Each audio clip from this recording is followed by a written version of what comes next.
Hello, hello. Welcome back to my channel. Miss Peggy here, all the way from North Texas, from my house to your house. So I hope y'all are doing good today, because I am doing good.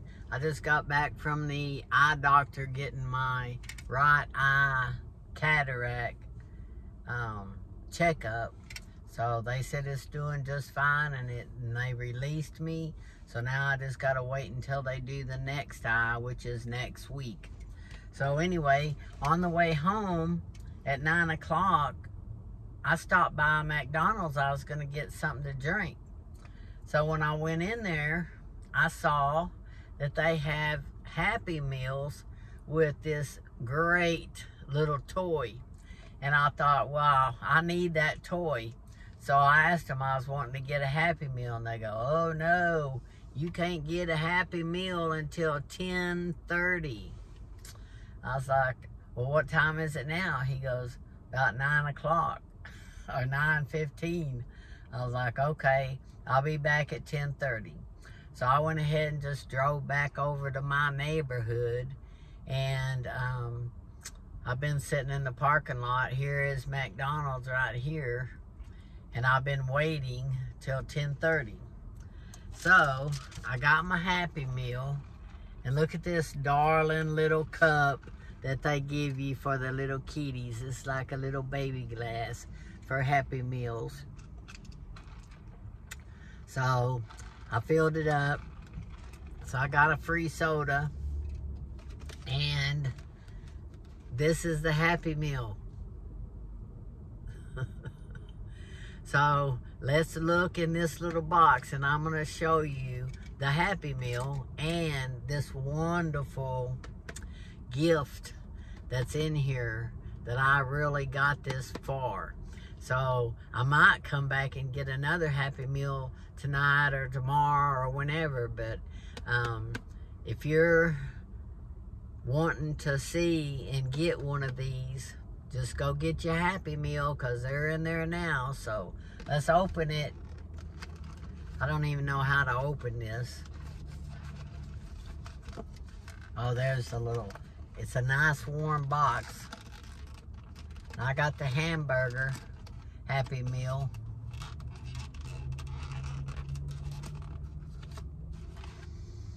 That smells good. So let me put down this box so I can show you what's inside. They got a couple of napkins, which you need no matter what you're eating.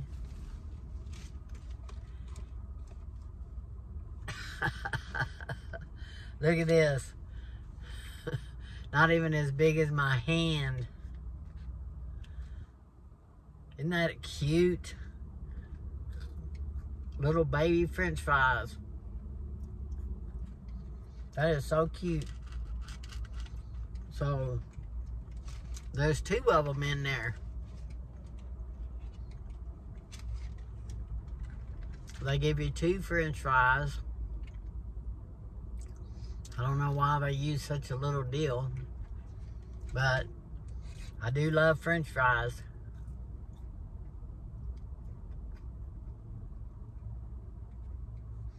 And McDonald's does make good French fries.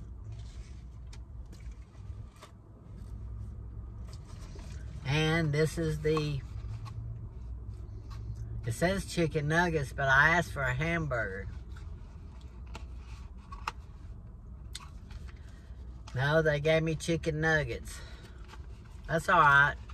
It don't matter, because I love chicken nuggets.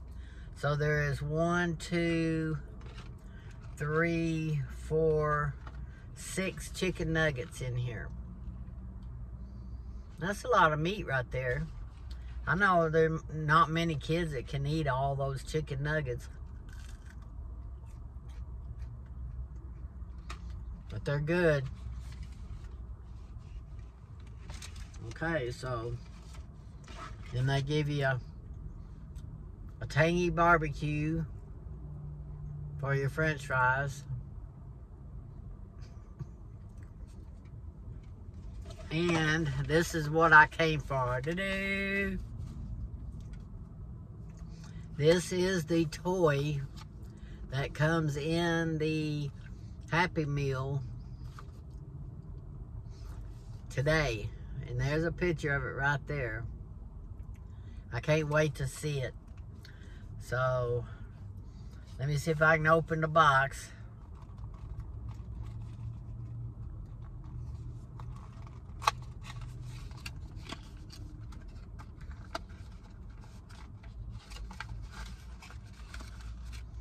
Oh look, they give you some little stickers. So I guess you can put these stickers on. That's what it is. See, that says Crocs. I'm real excited. So let's get this out. You can kind of see it in the box. Oh, look at that. I've never bought a pair of Crocs, but I have a friend that she wears Crocs all the time. Oh, look, it's got like a little keychain ring. Isn't that adorable? A little Croc from McDonald's. And that's what I came for. At the doctor's office, they had some of these lined up on the desk in front of the glass. And I asked her, I was like, where'd you get those little Crocs? They're so cute. She goes, McDonald's. And I said, recently or are they old? And she goes, no, recently. I go, that's the toys they have in the toys in the Happy Meals? And she goes, yeah, Happy Meal toy. I just love that. That is just adorable. So, yeah. So I just thought that was too cool. Cool beans. So, yeah. So that's all I came for is these little Crocs.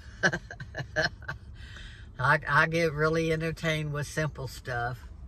But anyway,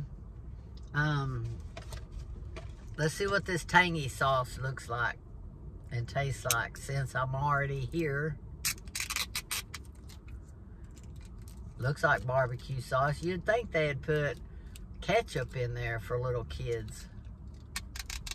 But no, it's not. It's tangy barbecue sauce. So let's try one of these. In the sauce, the McD sauce.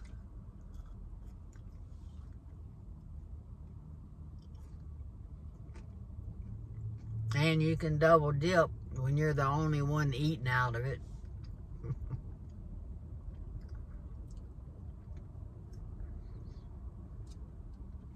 That's really good. Really good.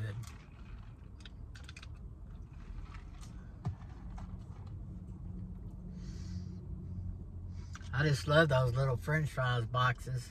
Aren't those cute?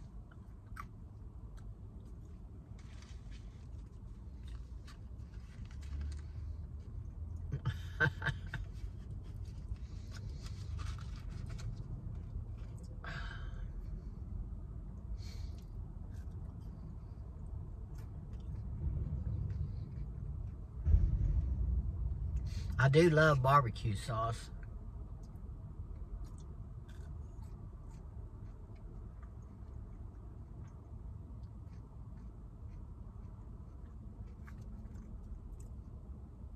Let me open the window so I can get a little air.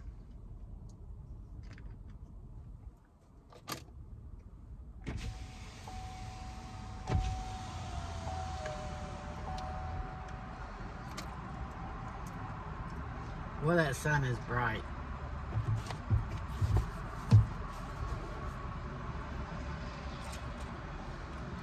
Oops. Oops.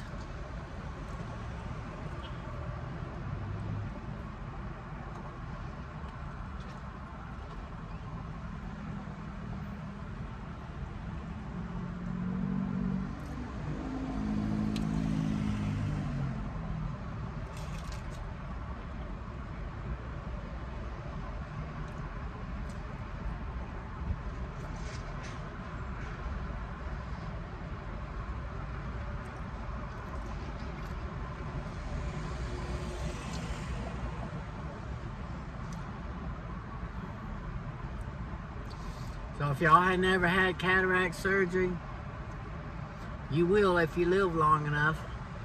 But I've already gone through it with this one right eye. And I tell you, it's just a piece of cake. It is real easy. I never felt anything when they were doing the cataract surgery. I didn't feel them pulling on my eye. I didn't feel them poking in my eye. I didn't feel anything. The only thing I saw was a big bright white light. I couldn't even see the doctor. Just a white light.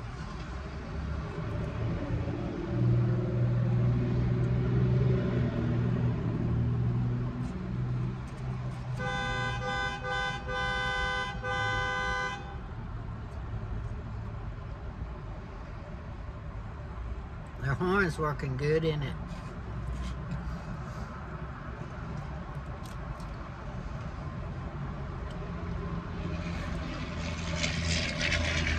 You know, I didn't really eat that much yesterday because I couldn't eat or drink anything after midnight.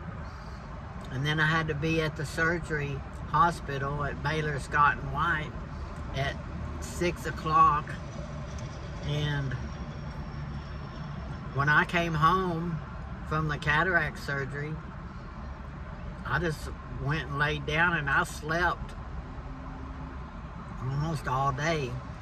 So I got up like after 6 and I made myself something to eat. Well, I didn't really eat very much of it. Actually, what I made was a can of raviolis, and I only ate like 2 raviolis out of the bowl, which left way more into the can. So I just left it on the end table by my bed, and I went to sleep and slept all night.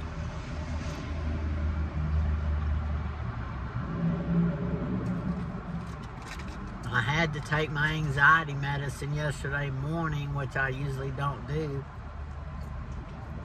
and my blood pressure medicine like 3 hours early. And the doctor had told me that if I came in there with real high blood pressure, they wouldn't do it. And I know how my blood pressure just loves to be 180, 190.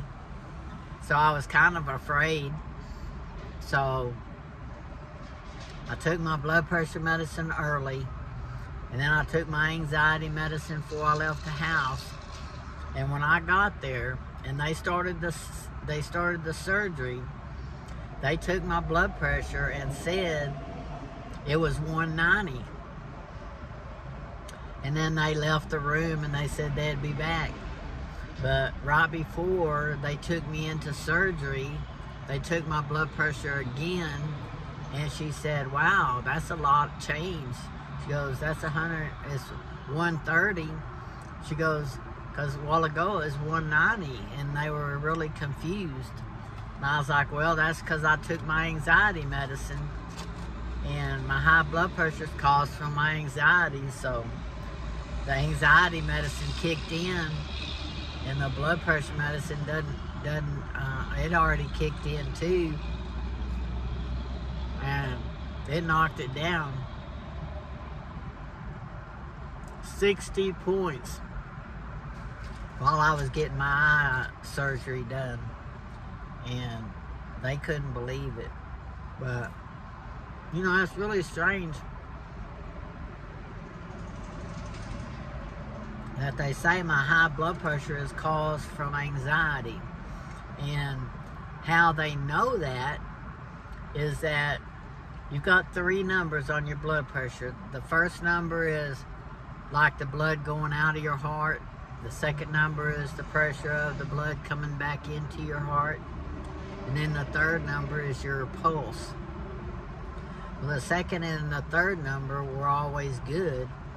And they said that indicates that your blood pressure is high because of your anxieties. Usually if your blood pressure is high for not anxiety, your second number will be high too.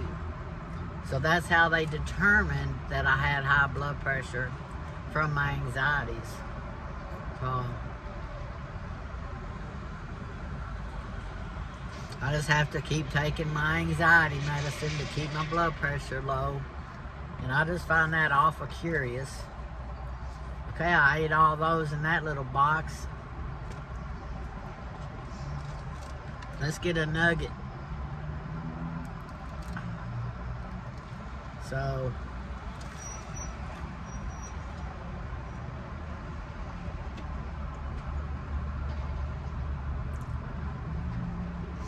it's really nice here today. It feels like it's just barely 80 degrees.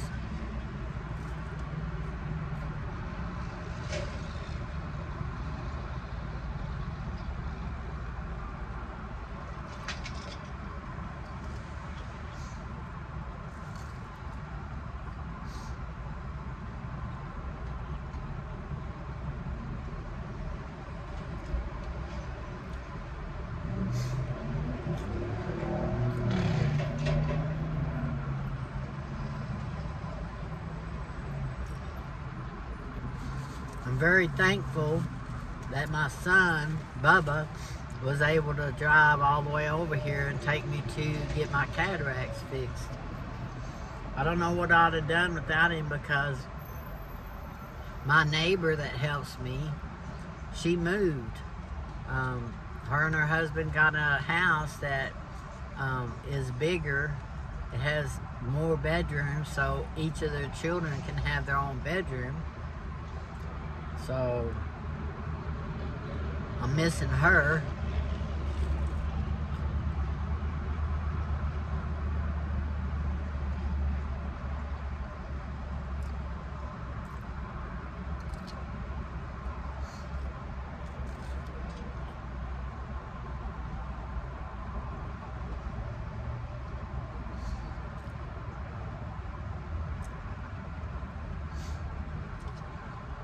I have to go home and take my blood pressure medicine before I'll know if I took my medicine this morning or not. Since I had to be at the doctor at 9 and I left about 8, I don't take my medicine till 9, so I don't remember if I took it early or not.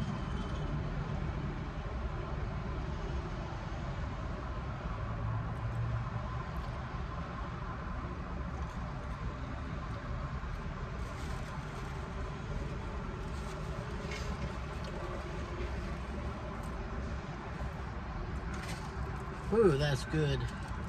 So I'm gonna keep this little box, because I'm gonna put my shoe back in there. Let's eat one more nugget. You want to?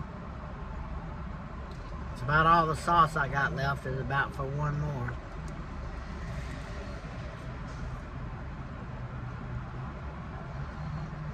So while I got y'all, let me give you an update on my renter that's sleeping on my sofa. He's still on my sofa.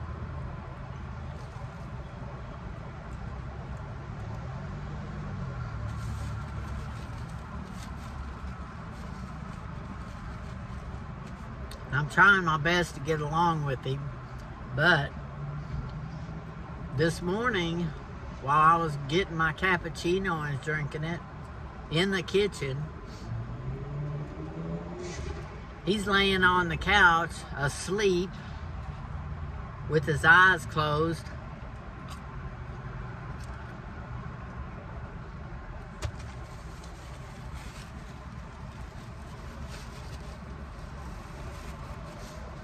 And he had his phone going on some kind of program that he's listening to. And so since it was too loud and I'm in the kitchen trying to drink my cappuccino and I'm looking at my phone, I don't have my phone up that loud. I can hear it, you know, without it being loud enough to bother somebody in a different room. So I got up, walked into the living room, picked up his phone, and I just pushed the button on the side and turned it off and put it back down. And I went back in the kitchen. He woke up and told me, don't do that again. I said, what are you talking about? He goes, don't turn my phone off again. I said, look, if I'm in the kitchen and I'm drinking my cappuccino and your phone is so loud I can't hear my phone when I'm watching stuff on my phone, I will come back in here and turn your phone off. I said, because that's just rude. And he just started, well, don't do it again, don't do it again.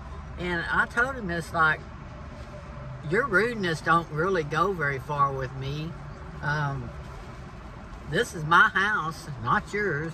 You're sleeping on my couch, inconveniencing me, and I will come back in here and turn your phone off if you got it so loud it's disturbing me.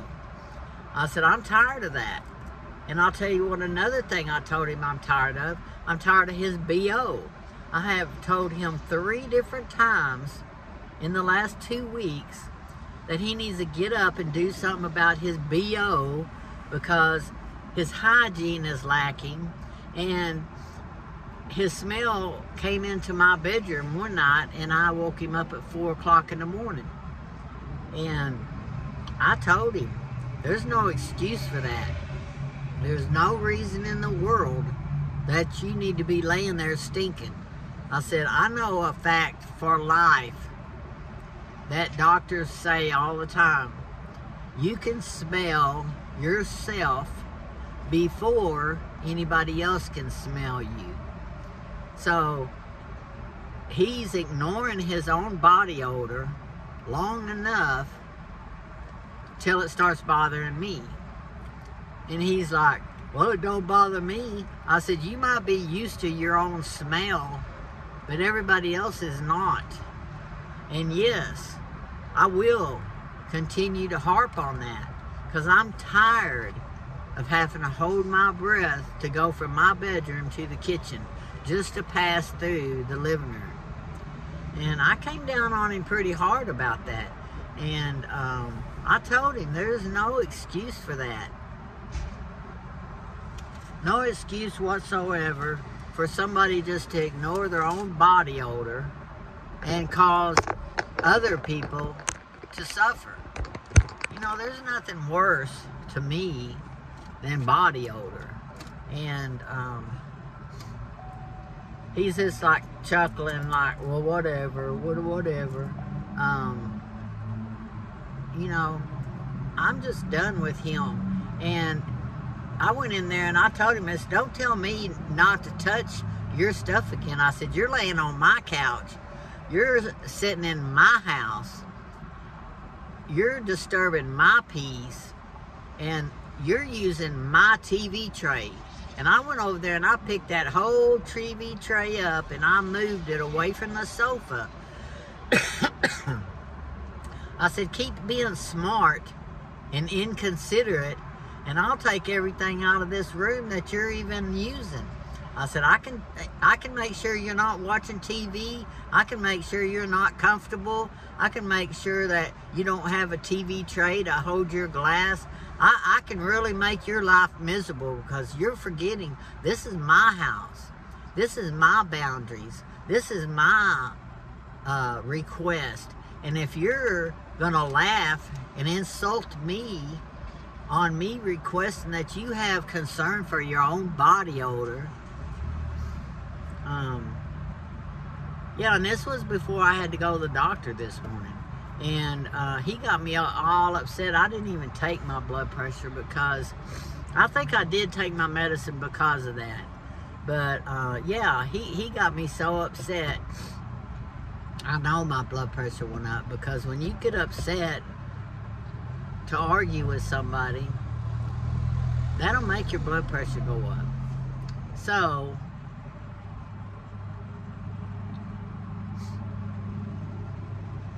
he's got a lot to learn, you know. And I told him, I was like, don't mess with me and don't play with me where your body odor is concerned, because that is a legitimate request. And if you're just going to sit here and humiliate me and try to be sarcastic and inconsiderate because I have a problem with your body odor, you're gonna think again, because I have the right and I can write you a 30-day eviction notice and you'll be out on the sidewalk sitting in that wheelchair.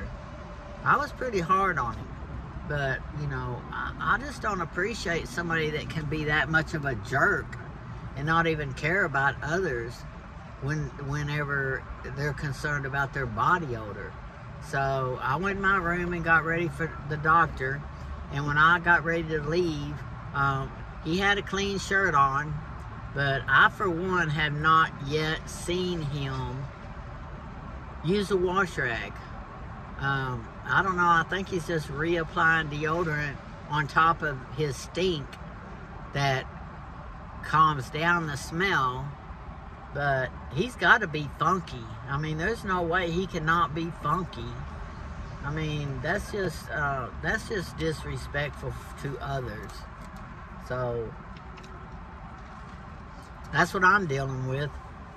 And you know, he said something about, well, I've been married 2 times before, so it had never been a problem before. I said, that might be why they divorced you, because you stink and you don't have any good hygiene. That is a deal breaker for a lot of people. And you know, if you got to sleep in the same bed or be in the same room with somebody that smells all the time and doesn't have any good hygiene, I'd divorce them too. So that's what I told him. It's like, well, maybe you need to look at yourself while you're not still married. But, you know, you kind of got to stop and think, and I always have, that when you rent a room to somebody that can't financially pay for their own room, can't financially stand on their own 2 feet, that they've got to rent a room from a stranger. And most of them would rather rent a room from me than stay in a motel that rents by the week. To me, these are just losers anyway. I mean, what other kind of person would have to rent a room from somebody, you know? And when rent today is sometimes almost $1,000 or $2,000 a month before utilities, he's only paying $500 to me. He is saving tons of money. And I told him, it's like, and I got another question. I said, you had to go pawn your stuff to get your rent money last month. This month, you only gave me $200. I said, what are you going to do next month? He goes, well, I'm trying to fill out some paperwork and get some money. He goes, well, you've heard me on the phone and stuff. I go, I don't pay attention to you on your phone. I don't even know what you're calling anybody about, what you're talking to anybody about. Why should I know that? I said, you're irresponsible by not coming to me and telling me, I'm sorry, I only paid you $200, but this is my plan, so that you'll know what to expect in the next week or so. I'm going to try to do this or try to do that, and I'll get your rent money and stay informed. Well, he apologized. Well, that's my fault. I should have done that. And I go, yeah, you should have. And you're really pissing me off, because you don't keep me informed about anything. All you're doing is just laying up on my sofa like some kind of stinky beached well. And that to me doesn't show me anything, but you're really irresponsible. And I told him, I called his work yesterday, and his work said they don't work there. Nobody by that name works there. And I told him, I called your work yesterday, and they said you don't even work there. I said, so they're not holding your job for you. You're not going to get any workman comp from that company. And he goes, well, yeah, well, you know, I'm trying to fill out for unemployment and stuff. And I go, well, that's not keeping me informed. I mean, you know, you got to keep me informed. If you want me to hold your room and think that you're going to pull out of this, you better keep me informed of what's going on, because keeping me in the dark is not helping your case at all. So, don't you just love this little crock? I'm going to send a picture to my friend because she loves Crocs. And I'm going to send her a picture, say, go get you a little keychain crock to go with all of your Crocs you got. So, I don't know. I need to get some Crocs. I've never had any Crocs. But they seem like they'd be pretty comfy. So, y'all go to McDonald's and y'all go get you a little Happy Meal. It has to be the Happy Meal. Now, they've got, like, I want to say 10 different ones of these. They're all different. They all got different patterns on them.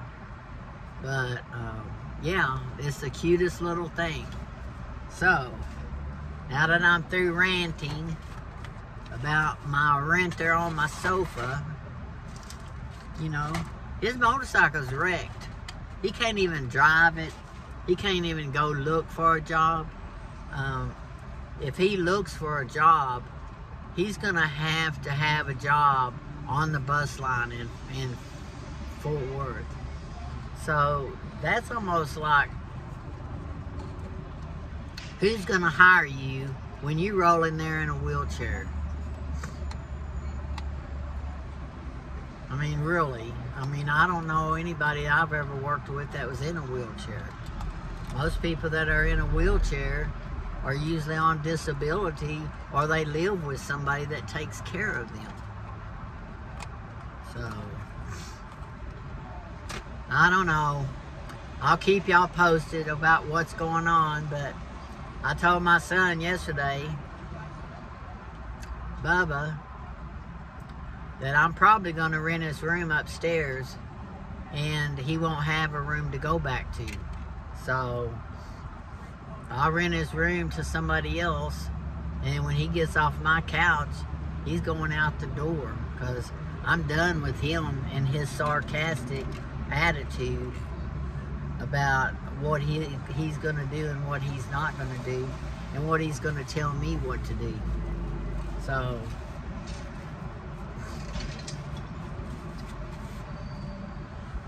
that's my story, and I'm sticking to it. So I guess I've ranted with y'all for long enough. This is like, what, 30 minutes? 39 minutes? So I'm going to go ahead and head on to the house. And I'm finished drinking my baby drink. And I'll talk to y'all later. So adios from North Texas and goodbye from Cowtown. And I'll see you in my next video. Bye now.